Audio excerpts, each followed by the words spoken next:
ஸ்ரீமதே ராமானுஜாய நமஹ. என்ன அழகான கார்டன் இது. விதவிதமான பூக்கள், வண்ண வண்ண பூக்களை பார்க்குறீங்க. இந்த பூக்களை பார்க்கும்போது எனக்கு பெரியாழ்வார் ஞாபகம் தான் வருது. நம்ம பெரியாழ்வாரோட வைபவத்தை தெரிஞ்சுக்கலாம். 12 ஆழ்வார்களில் ஒருவரான பெரிய ஆழ்வார். இவர் ஸ்ரீவில்லிபுத்தூர்ல திருஅவதாரம் பண்ணார். ஆனி மாதம் சுவாதி நட்சத்திரம். அவர் கருடாழ்வாரோடைய அம்சம்.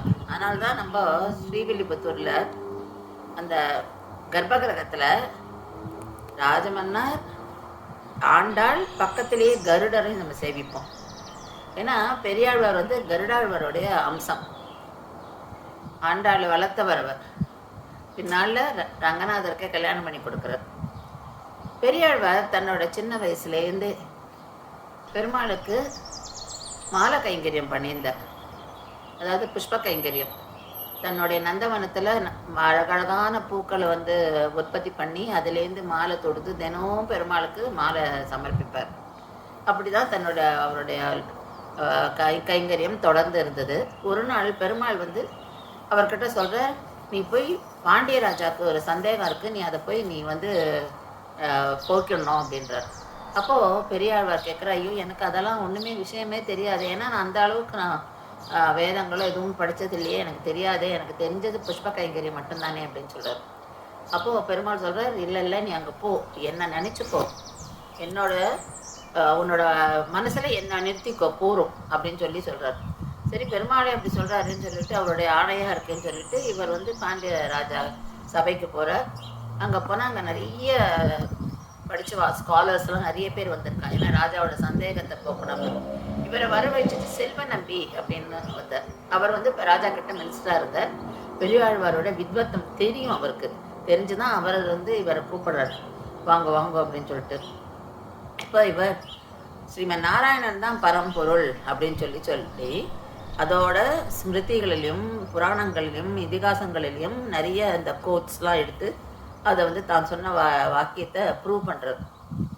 உடனே அவருடைய தலைக்கு மேலே ராஜா பொற்கிழி, அதாவது யார் கரெக்டான ஆன்சர் பண்ணுறாலோ அந்த பொற்கிழி தானாக விழுந்து அவர் மேலே விழும். அந்த மாதிரி ஒரு ஏற்பாடு. ஸோ இவர் இந்த பதில் சொன்ன உடனே அவர் மேலே விழுந்துதான். ஸோ அந்த பொற்கிழியையும் வாங்கிட்டு ராஜா இவரை ஹானர் பண்ணணுன்ட்டு யானை மேலே ஊரோல் வச்சு இந்த தெருவெல்லாம் போகிறார். அது மேலேயே அவருடைய ஊருக்கு திரும்பி ஸ்ரீவில்லிபுத்தூர் போகிறதுக்கு ஏற்பாடு பண்ணியிருந்தார். அப்படி பெரியாழ்வார் வரும்போது தான் பெருமாளுக்கு என்ன ஆசைனா, தன்னுடைய பக்தன் இவ்வளோ புகழோடு வரானே, அவனை நம்ம பார்க்கணும் அப்படின்னு சொல்லிட்டு கருடன் மேலே ஏறி தன்னோட தாயார்களோட பெரியாழ்வாரை அப்படி மனசு அப்படியே நிரம்பி ரொம்ப சந்தோஷம் அவரை பார்க்கறதுக்கு. அப்போது அதாவது பெரியாழ்வாருக்கு ஒரிஜினல் பேர் விஷ்ணு சித்தர். அப்போ அந்த விஷ்ணு சித்தர்ன்ற பெரியாழ்வார் அப்படியே பெருமாளை பார்த்து அப்படியே கண்ணில் ஜலம். ஆனால் அவருக்கு என்ன பயம் வந்துடுதுன்னா, இவ்வளோ அழகாக இருக்கே நீ, உன்னை எல்லாரும் பார்த்து திருஷ்டி போட்டுருப்புறாளே, உனக்கு ஏதாவது ஆகிடப்படுறதே, கண் பட்டுடுமே அப்படின்னு சொல்லிட்டு தான் உடனே அவர் பல்லாண்டு பல்லாயிரத்தாண்டு அந்த பாசுரம் பாடுறார், திருப்பல்லாண்டு பாசுரம். அவர் பெருமாளுக்கே அந்த திருஷ்டியை போக்குறதுக்கு பாடினதுனால தான் அவருக்கு பெரியாழ்வார் அப்படின்னு அவர் பின்னால் அழைக்கப்பட்டார். திரும்பி தன்னோட ஊருக்கு போகிற தன்னுடைய எனக்கு வாழ்ந்த கிஃப்ட்டு என்னென்னலாம் வந்ததோ எல்லாத்தையும் அதோடெல்லாம் தன்னுடைய சொத்தையும் விற்று கோவிலுக்கான கைங்கரியமே பண்ணுறவர். மாலா கைங்கரியத்தையும் கண்டினியூ பண்ணுறார். ஸோ அப்படி தன்னுடைய வாழ்க்கையை அவர் பெருமாள் கைங்கரியத்துக்கே செலவழித்தவர். ஆண்டாள் அவளுக்கு அவருடைய நந்தவனத்தில் கிடைக்கிற குழந்தைய அவளையும் வளர்த்து ஸ்ரீ ரங்கநாதருக்கும் கல்யாணம் பண்ணி கொடுக்குறார். பின்னால் அவர் அழகர் மலை திருமாலிருஞ்சோலையில் போய் தங்கி அங்கே பெருமாளுக்கு கைங்கரியம் பண்ணுறார்.